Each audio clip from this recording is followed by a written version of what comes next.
You drink coffee every single morning. You've heard it's good for your heart. You've probably even read that it can protect against diabetes. And yet, your fasting glucose is creeping up.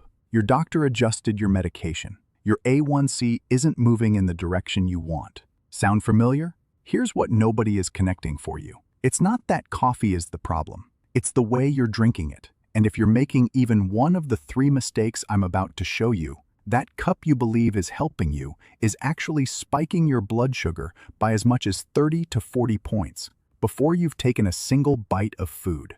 I'm Dr. Nathan Cole. I've been treating patients over 60 for more than 20 years. And I want to say this up front. I'm not here to take your coffee away. I'm here to fix the way you drink it. Because done right, coffee is one of the most powerful natural tools we have for blood sugar control. Done wrong, and I see this every week in my practice, it works directly against you.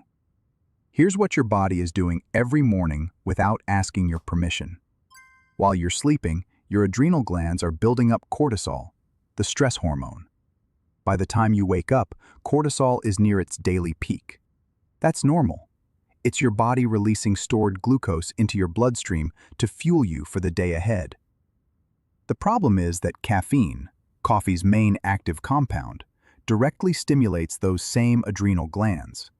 Cortisol rises even higher. And when cortisol rises, your liver responds by dumping more glucose into your blood. This happens whether you've eaten anything or not. In patients I track with continuous glucose monitors, I regularly see blood sugar climb 20 to 40 points from coffee alone before a single meal has been touched. Most doctors won't bring this up during a routine visit. They see the elevated fasting glucose and they adjust the prescription. But nobody asks, when did you drink your coffee? Did you eat first? Those 2 questions have genuinely redirected the health trajectory of many patients I've treated. So let's walk through the 3 mistakes I see seniors making with coffee, and then I'll give you the exact routine that turns this around. Stay with me, because the 3rd mistake is the one that catches almost everyone off guard. Mistake number 1, drinking coffee on an empty stomach, first thing in the morning. I know this one is hard to hear. It's been a ritual for a lot of people, 40 or 50 years of doing it this way. But here's what's actually happening in your body when you do. Cortisol naturally peaks between 6 and 8 a.m. It's at its highest concentration of the entire day. Adding caffeine at that exact moment is like pouring fuel onto a fire that's already burning at full strength. Your adrenal response intensifies. Your liver releases more glucose. And since there's no food in your stomach to buffer any of this, that glucose just floods your bloodstream unchecked. A study published in the British Journal of Nutrition confirmed this directly. Coffee consumed on an empty stomach after overnight sleep can significantly elevate blood glucose levels, even in people without diabetes. In someone with prediabetes or early insulin resistance, the effect is considerably more pronounced. The fix is straightforward. Before your first cup, eat something with protein. 2 scrambled eggs, a small bowl of plain Greek yogurt, a slice of cheese. Protein specifically blunts the cortisol spike from caffeine. Then, and only then, drink your coffee. This one adjustment alone has moved fasting glucose numbers meaningfully in patients in my practice within 4 to 6 weeks, without touching a single prescription. Mistake number 2, coffee with sugar, flavored creamer, or certain artificial sweeteners. I understand, for many people, black coffee feels like a punishment, but the research here is hard to argue with. In January 2025, researchers from the Harvard School of Public Health published a study in the American Journal of Clinical Nutrition, analyzing data from more than 200,000 participants across 3 large American cohort studies. Their finding? Plain black coffee, no additives, was associated with a 10% reduction in type 2 diabetes risk for each additional daily cup. Coffee with sugar? That protective effect dropped significantly. The reason comes down to chlorogenic acid, one of coffee's most important bioactive compounds. Chlorogenic acid acts as a natural throttle, slowing the rate at which glucose enters your bloodstream after you eat. Sugar creates an immediate glucose spike that cancels that effect entirely. You cannot have both working at the same time.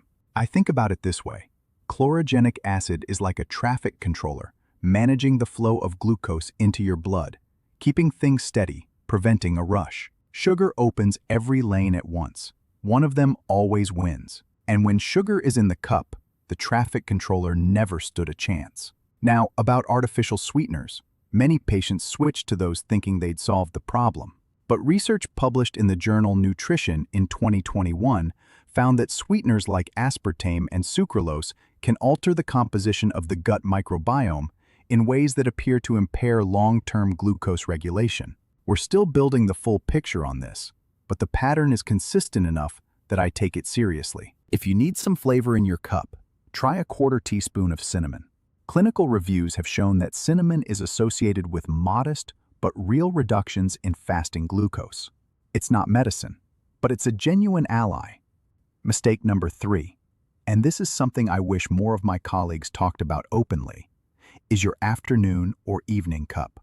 Almost nobody connects late-day coffee to blood sugar, and that missing connection is quietly undermining both sleep and metabolic health for millions of seniors. Caffeine has a half-life of 5 to 6 hours in the body. If you drink coffee at 2 p.m., half of that caffeine is still active in your system at 7 p.m. Elevated caffeine keeps cortisol levels raised into the evening, delays your body's shift into its nighttime repair mode, and, most critically, disrupts the quality of deep sleep. During deep sleep, your body restores insulin sensitivity and regulates glucose metabolism. When that sleep is shallow or fragmented, that restoration doesn't fully happen. You wake up with higher baseline glucose. You drink coffee on an empty stomach. The cycle starts again. Calm. I had a patient, a 1-year-old retired school teacher. I'll call her Margaret. She walked 3 days a week. She watched her portions. She'd cut out desserts for over a year. But her A1C sat stubbornly at 7.4% for more than 12 months. When I went through her complete daily routine, I found it. A cup of coffee at 3 p.m. every afternoon, and sleep that was fragmented only 6 hours, waking twice a night. We made 2 changes. Moved her last coffee to before noon, and added a small protein snack before bed to stabilize overnight glucose. 2 weeks later, her sleep had noticeably improved. 6 weeks after that, her fasting glucose dropped from 142 to 118.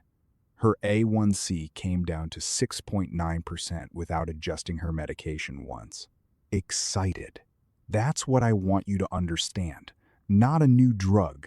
Not a radical overhaul. 3 targeted adjustments to a routine that already exists in your life. Now, let me give you the blueprint, because telling you what's wrong without telling you what's right is only half the job.